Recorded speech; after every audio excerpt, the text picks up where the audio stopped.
What's up guys, this is Papa DTV and welcome back to my YouTube channel. For today's vlog guys ay nandito tayo sa Intramuros, Manila at papasyalan nga natin kasama si Aling Maliit ang lugar na ito sa Intramuros. Ito nga pala yung naging kuta ng mga Espanyol ng mga panahon ng Kastila. Manggera. Kaya makikita natin dito yung mga kanyon-kanyon ng mga sinaunang panahon. Actually, naabutan ni Ate Teresa yung panahon ng Kastila. Grabe naman yun. Kaya guys, tara. Babalik tanaw tayo rito sa ating kasaysayan dito sa Intramuros, Manila. Papain ako sa bomba. Ay, bomba ba yan? Ito yung pinakakuta dati ng mga battleground ng panahon ng mga Kastila. Oh! Kanyan. Grabe no, naahawakan mo yung mga bakal dati ng panahon ng Kastila. Tapos may mga turista rin dito na mga lakad pa tayo dyan. Pwede na ako sumiksok na sa ilalim para makapasok.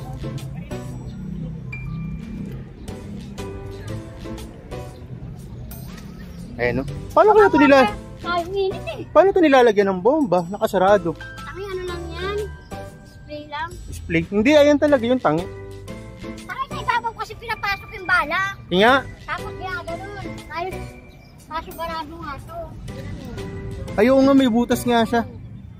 May butas siya. Galing yung Aling Maliit. May alam ako? Paano na? Naabutan mo yung panahon ng Kastila eh. Ang galing oh. Tapos dito dati, siguro inaangat yung mga kanyon no? Tinutulak. Di ba paano yan pa-slide? Oo.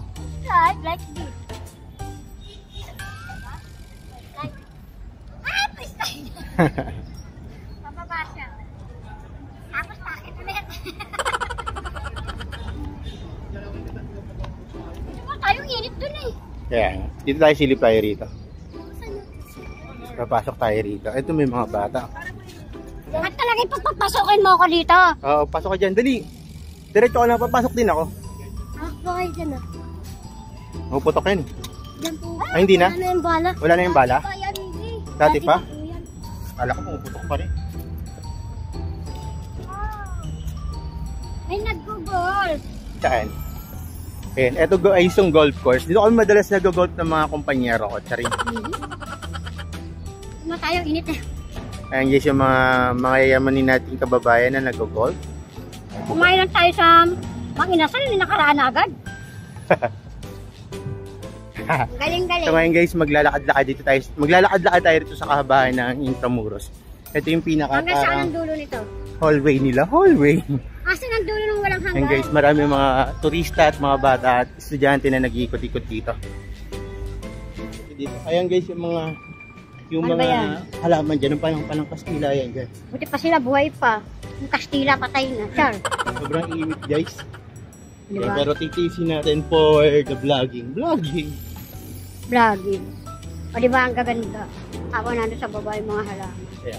Mas matanda pa sa akin. Yung mga nagbabike-bike. O may nagbabay. Kuya, huwag mong babanggain. Uy, ate, peram yan. School pala dito. School. Ito daw school. Sana all may school. Gano'ng kahaba itong lalakarin natin? Mga 1,000 kilometers. Pagawin natin ang dulo nito, cut mo na ba? O baka mo nasa QC na ulit tayo. Ang camera din maayos. Ay, di ba maayos? Sorry, mabigat. Hello guys. Tara, mag-ikot-ikot muna tayo rito sa Intramuros, Manila.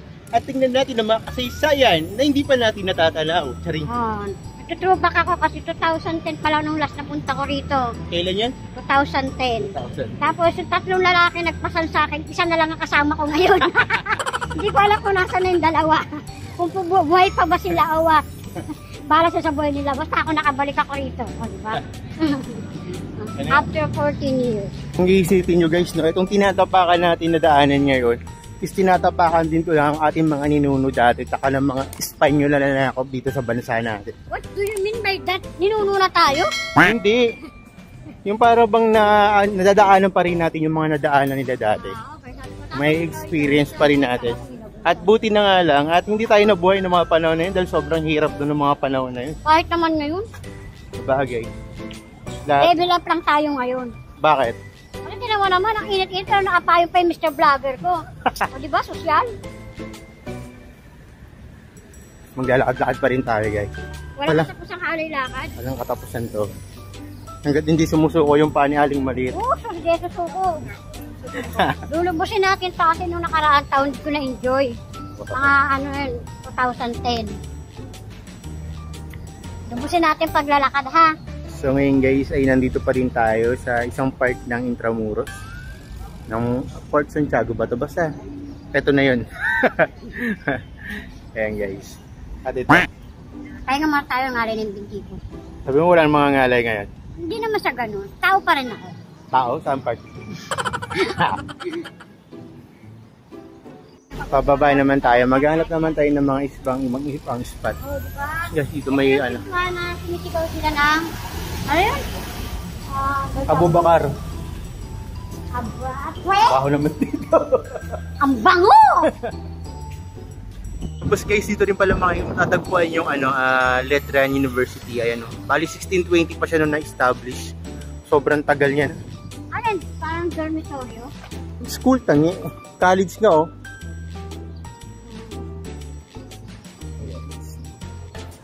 Grabe, napakatagal na paaralan. Siguro na-renovate na rin siguro siya. At naman, 1620. Kaya tapos guys, ito nyo rin matatagpuan yung pinakamatandang 7-Eleven. Panahon pa yun ng mga Kastila. Ha? Talaga ba? Tapos yung mga cashier dyan, tanda na rin. Grabe guys. Yung mga pader na yan, mga panahon pa ng Kastila yan. Eto, panahon pa yun ng Hapon. Guys, may mga kainan na rin dito at may mga aso nang hihingi ng pagkain. Kawawa naman. Ayan guys, alam ko makakulungan to dati. Bakit ngayon, hindi makakulungan talaga yan. Ba't ngayon parang mga ano na siya? Stall. Ginawang stall? Pwede ba yun? Buy one take. Pakaraan ng tao. Pwede ba yun? Ayan na nga, pwede nga eh. Kaya nga. Dati makakulungan yan, may mga kadena. Arena? Oo.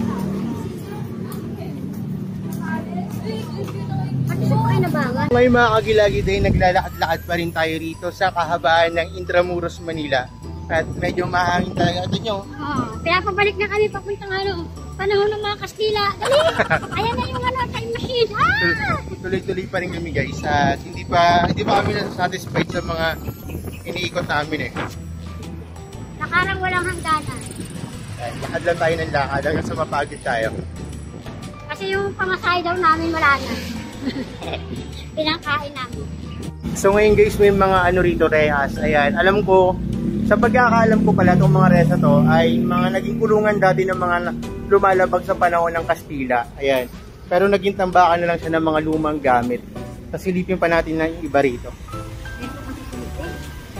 Bawal po pumasok eh. Bawal nga. Sinilip na nga tayo. Ayan pa. Ayan dito. Pare-pareho lang yan. Ayan, mga iisipin mo dati nung kinulungan niya ng mga tao. Sarado. Grabe, sarado na siya. So guys, meron din dito napakalaking canyon. Ayan no. Grabe oh. Handa ng nalaban na si Aling Maliit sa World War 3. Eh, nang gagamitin mo ha. Ikaw ang ibabala. Ikaw babala namin dyan. Wala kayo. Yung pahingang canyon lang pala. So ngayon guys, sisilipin natin tong tunnel na to dahil may memory dito sa Ate Teresa dati. Yung sulok dito, ewan ko lang dito pa. Ano daw? Yan pa ba yung bakas mo dati? Pinatangay ako. Try natin. Sarado. Ayan, sarado siya. May harang eh. Baka daw kasi may zombie sa dulo. Ito yung eh. Oo nga, dito nga yun. Entrada de Manila. Ayun o. Alam nyo ba guys, dati daw nung ginagawa itong mga struktura dito sa Intramuros, Manila, ang ginamit daw na pampatigas daw sa mga semento rito ay yung mga gawa sa itlog ng manok para mas makapit siya. Diyan siya nag-iwan ng bakas dati guys. Ang ginawa mo dun dati? Bawal ata dyan.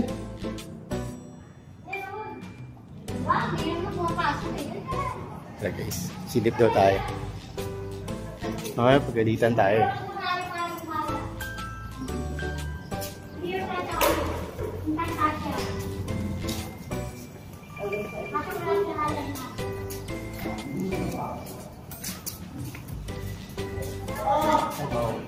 Sarado na daw. Sarado na daw, tara. Sarado na pala siya. So guys, nandito na tayo sa Baluarte, San Diego. Ayan. Subukan natin.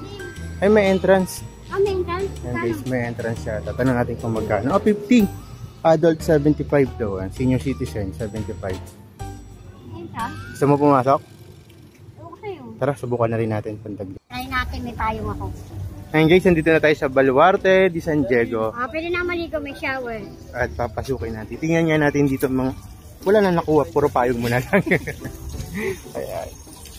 Tingnan nga natin itong kagandahan na... Uy, bawal yata dyan, baliw ka. Baka madulas ka dyan. Mo ba baliw? Tara na. Yun o. Tapos mag-ikot-ikot tayo rito guys. Siyempre ituturo tayo ni Ate Tere. So ngayon guys, tara maglalakad-lakad na tayo dito sa kahabaan ng Baluarte de San Diego. Yan. Siguro may ari nito si San Diego. San Diego, sino sa Bubble Gang? Oo. Okay. Shout out. View. Ayan yung ano sinasabi mo. Ay, may canyon Ano din yan, dito. yan yung totally canyon talaga. Ayan, bulok-bulok na yung canyon. Panong Kastila, no? Tapos dito, ito talaga yung totoong lago sa papunta yung Cantadia. Papasok kaya, ano, di ba? Pasok tayo sa ano, Abisala. Dito pa yung camera. Tutok ko daw. May mga foreign. Hello po. Akit po kami dyan. At paakit na naman po kami sa walang katapusang hagdanan. Ilang hagdanan pa bang haakitin ko?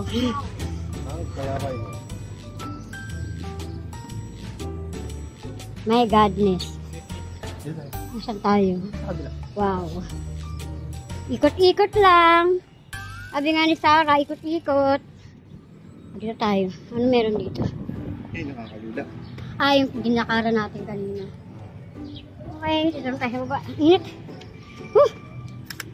Init. Wow. Ayan yung ano.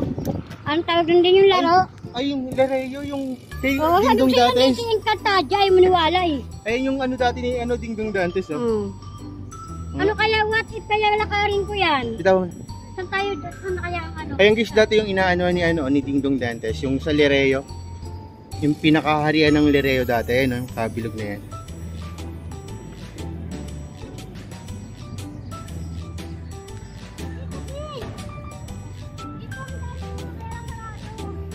Ang pagkakalam ko dati, Ate Tere, etong bilog na yan dati, lahat ng mga lumalabog dati sa mga Kastila, ikinukulong dyan sa bilog na yan,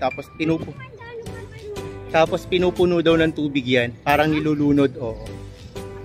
Parang naging parusahan yan dati. Diyan ikinukulong yung mga nagkakasala, tapos nilulunod sila ng tubig. Ayun yung pagkakalam ko, di ako sure. Alam ko yung Cantadia to. Napag-shootingan din siya ng Encantadia dati. Ayan.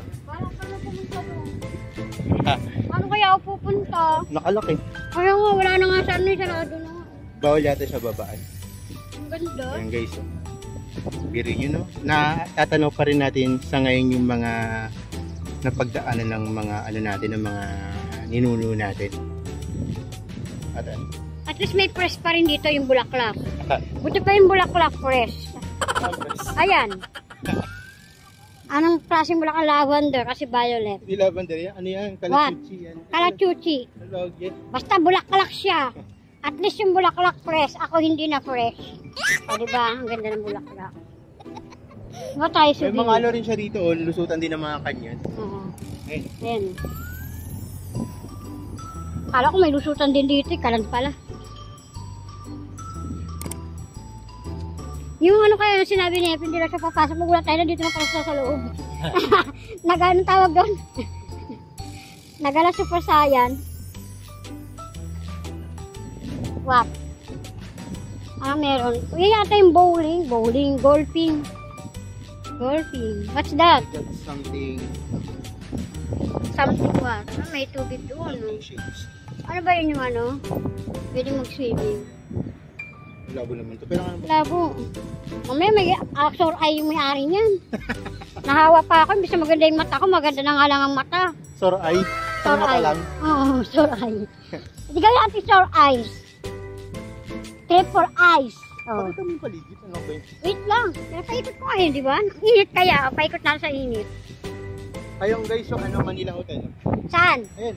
Saan? Ito yung building na gusto ko. Ayan daw. Basta yan yun. Hindi ko alam kung ano yan. Manila Hotel. Sana may Katmon Hotel din. Hello po. Ay, yung mga foreigner guys. Kung dati may mga Kastila tayo, ngayon mga foreigner. O, diba? Hindi talaga tayo nauubusan ng mga banyaga. Kahit ako banyaga, kararating ko lang din ngayon dito. First time. Banyaga ako sa sarili kong bansa. Ay!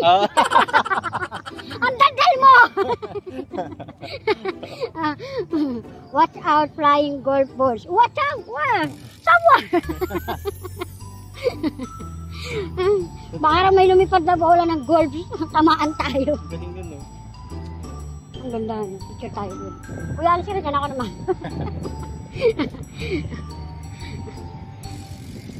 In fairness, pag nagbablog kami ni Mandy, napapa-English ako. Hindi ko alam kung bakit. Baka ano ka talaga? Baka English na ka talaga? Bakit mo nilaglag yung eyeglass ko? Hindi na pantay sa mukha mo yung ano, oh. Oh, talaga naman hindi naman pantay mukha ko eh. Wait, saan na ba tayo? Nasa na dulo na walang hanggan na ba tayo? Ito may lagusan pa rin dito. Napapasin ko na puro tayo lagusan eh, no? Lagusang walang hanggan. Ano naman kaya ang destinasyon natin dito? Sana naman kaya ito patungo. Try natin ah. Oh, sarado rin. Ito yung golf course. Oh. Ah, ito yun, ito yun. Kaya pala sabi kanina, watch out for the golf course. Kasi ayan Ano, pala. Basta yun na yun. Hirap ng English. Nabubuyay ako. Napakalawak pala nito. Hindi ko talaga siya na-enjoy nung pumunta kami. Ngayon, enjoyin ko talaga, promise. Bahala na. Akalain niyo yun, guys. Nakakita ako ng puno kasi laki ko, di ba? Compatible! Dami na gam! O, dito naman tayo. Ayan na. Sa Malaking Katadya. Kaya lang walang ilaw. At least puno pa rin. Diba? Mag-ano rin yata dito, nagbe-venue rin na mga kasal dito eh. Nagiging, para nagiging ano siya dito, tawag dito, reception ng kasal. Ang ganda yung may bulaklak tayo. Ano yung santan? Parang ganun, nakadikit siya sa ano. Walang amoy.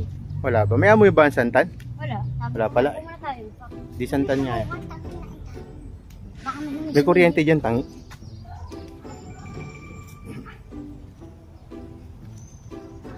May tulungan.